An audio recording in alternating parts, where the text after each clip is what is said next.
Hello mga ka-sweet life, for today's video tayo ay gagala dahil tayo ay iti-treat ni Ate Aska kung saan siya ang magbabayad ng ating kakainin for today's video. Marami nagtatanong sa inyo kung siya ba yung nanay nung aking apo. Ay hindi po. Siya po ay second year senior high school pa lang dito sa Japan at 17 years old. Pero dito po ay pwede na po silang magtrabaho, kaya naman si ate kapag kasweldo niya is either tinitreat niya si Akari ay tinitreat niya kami at pang ilang beses niya nang treat sa amin to. At ito nga nagyakag siya kung saan sa city tayo nagpunta dahil doon yung maraming choices ng kakainin at isa nga ang Bicuri Donkey sa mga gusto kong kainin today. Napakaganda ng motif ng Bicuri Donkey kung mapupunta kayo dito. Sila yung parang mga restaurant na kung saan ay lumang mga kagamitan yung ginagamit nila at mga lumang kahoy, kaya very unique pero napaka-classy. Burger ang pinaka main dish nila dito, pero syempre marami pa rin kayong pwedeng orderin at titignan nyo lang sa catalog at meron na rin sila ngayong bagong tablet na pwede kayong doon umorder. At meron din sila mga drinks dito kung saan guys super sarap, lalo na tong strawberry milk nila. Isa to sa mga paborito ko, kaya lang ay medyo pricey nga lang talaga. Kaya ayan, tigisa sila ni ate at ako ay nakikiinom na lang kay Ate Aska.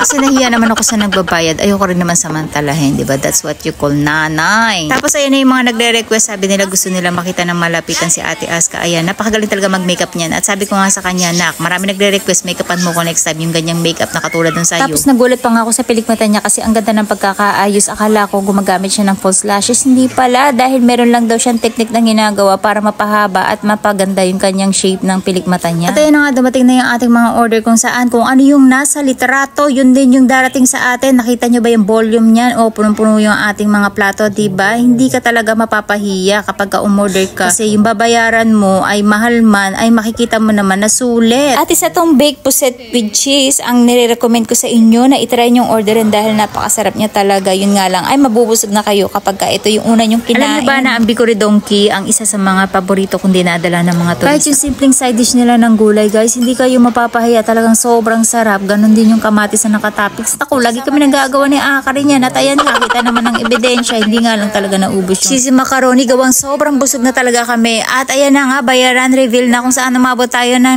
9,000 yan. At syempre dahil nahihiya naman kami kay Ate Aska, ay nakiambag din si Papa. Hindi naman natin pwedeng samantalahin porque nililibre tayo ng ating mga anak. At syempre nag-i-start pa lang din siya at estudyante pa nga. At dahil sobrang busog namin, syempre kailangan namin tunawin yung aming kinain. At dahil nagyakag si Akari dito sa Parque sa Fukuoka na pwede ka ring mag-cycling. At ang entrance papunta dito ay 450 yen sa may adult and then 290 yen sa mga 15 years old pataas. And then kapag ka ikaw ay senior, 210. At kanta rin naman ay libre lang sila dito hanggang 0 years old. Tapos pagpasok mo naman sa loob ay pwede kang umarkila ng bisikleta dahil medyo malaki talaga tong parke na to guys. Kaya ayan, pwede kayong maglibot gamit ang bisikleta. Yung pang adult ay 600 yen na yung pang bata ay 400 yen at 1,500 yen naman yung pang dual o yung pandalawahan na angkasa. Mas malaki talaga ang tipid kapag single lang yung ginamit nyo. Kaya lang dahil gusto namin ni Papa na magkasama kami, ay yun ang inarkila namin. At handang-handa ang lola nyo. Siyempre, ayaw natin maging todo na masunog sa arawan. Kaya naman ang lola nyo, laging may handa talaga na arm cover na nasa kotse na natin. At good thing, meron din tayong sombrero. Kaya nakapag-sombrero ang lola nyo. At ito yung bisikleta ni Ate Aska at Akari na ikaw na ang bahala mag-adjust ng height niya. At napakadami nyo pagpipilian ng bisikleta dito. Depende sa kung ano yung gusto niyang sakyan. Kung may baby kayo, meron din silang pang baby carrier na bisikleta type. At it's up to you guys kung gusto nyo gumamit ng helmet. Kung ayaw nyo naman ay okay lang dahil wala namang mga sasakyan na dumadaan dito. Kundi mga bisikleta lang talaga. Kaya safe na safe. Naalala ko nung bata pa si Akari, madalas kaming pumunta dito kasi nga malapit lang dun sa dati naming tinitirhan.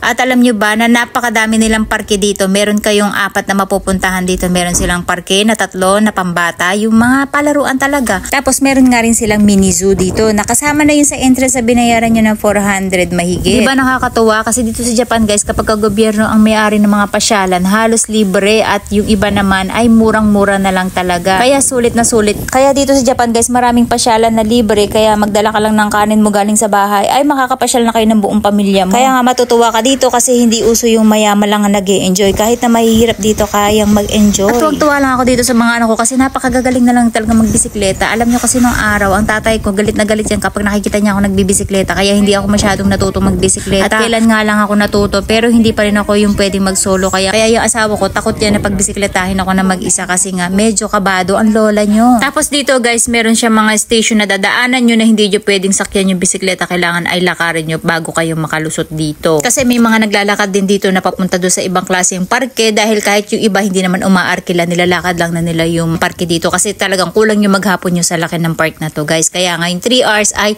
pang bisikleta nyo lang na kung saan ay iniikot nyo lang siya, hindi kayo pwede mag-stop over dahil kulang ang 3 oras. Dahil 3 oras nga rin natin siya inarkila. At kahit sobrang laki ng park na to, hindi kayo maliligaw kasi marami siyang mapa na makikita nyo ng mga nasa paligid lang at meron din mga pamphlet na pinamimigay. Tapos madadaanan nyo din yung Wonder World kung saan ay malaking aquarium siya na meron kayong makikita dyan mga nagpe-perform ng mga dolphin at penguin kung ano-ano pa. At kung nalalayuan naman kayo kapag kayo ay magdadrive dahil isla nga siya na paikot yung kanyang dadaanan ay pwede naman kayong sumakay ng boat ferry. Na makikita nyo lang din na malapit sa Fukuoka Tower. Grabe guys, super enjoy kami ng mga araw na to. Alam nyo kung bakit? Kasi hindi na ganun kainit at hindi pa rin ganun kalamig. Kaya saktong-sakto lang yung temperatura. Kaya hindi kayo pagpapawisan.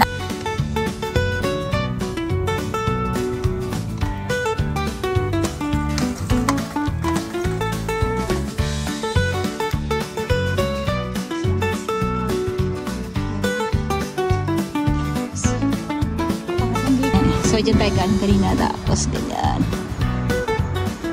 Koko mo ikita ka tan eh. Koko kara mawatte?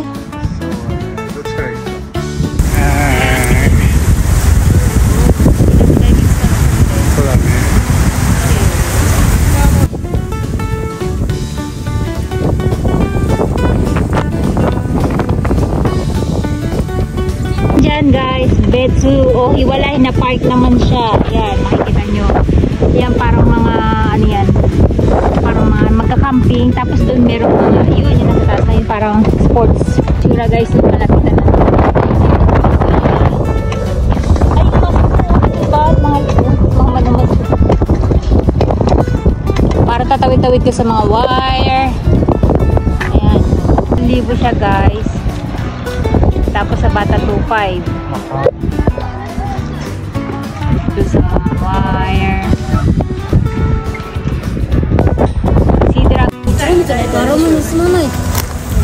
So ayan guys, nandiyan na yung mga bisikleta, diba? Tapos kaya ice cream. No. Ice cream?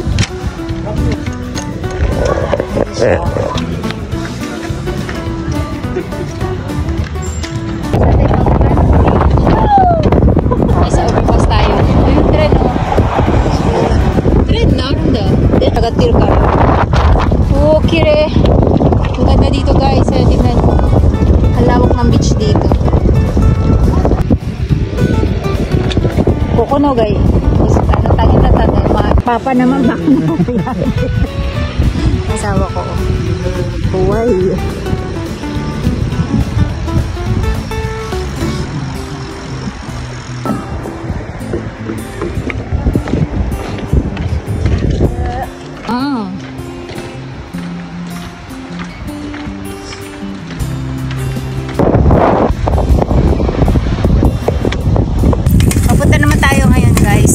Sa forest, animal forest. Ano siya, parang mini zoo.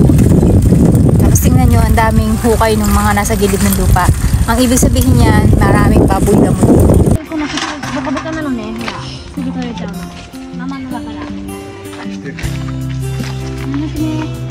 So ayan, gamot yan guys. Pwede mapagpasok ng bike yan. Ano yung sila, no? So ayan guys, yung bagong unggoy dito. Bagong unggoy dito talagang ano, oh. Ayan, oh, ayan yung, yan yung species niya, oh. Diba? Oh, bilhin nyo na yung magandang pet yan. Masipag po yan sa bahay. Hi, arigato gozaimasu.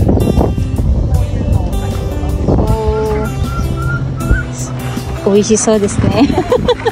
Tapos sakto guys, pakain na nila ng mga unggoy. Ayan nga, at kinausap tayo ni ate na kung gusto ko daw banting yung pinapakain nila. Ayan, nagdala siya ng mga sample na yan yung madalas nilang ipinapakain sa mga unggoy. Nakaka-amaze guys. Tingnan nyo, lumusong pa talaga si ate para tumawid doon sa kabilang isla para mapakain lang yung mga unggoy. At yung mga ganitong profession syempre ay mga professional yan guys. At may mga kaalaman sa mga hayop. Ayan nga, nilundagan siya ng unggoy. Hindi man lang siya natakot, diba? Kung tayo yan, ako baka nagsisisigaw tayo at yung saging ay baka naihulog natin ng di oras. At ang nakakatuwa dyan kay ate, habang nagbibigay siya ng mga saging sa mga unggoy, ipinapakilala niya isa-isa, yun nga daw yung pinakamalaki, yun daw yung boss. At alam nyo ba na bawat unggoy ay kilala nila kung ano ang pangalan. Pinapangalanan din nila yung mga alaga nila rito. At kilalang kilala nila guys, ang galing 'di ba?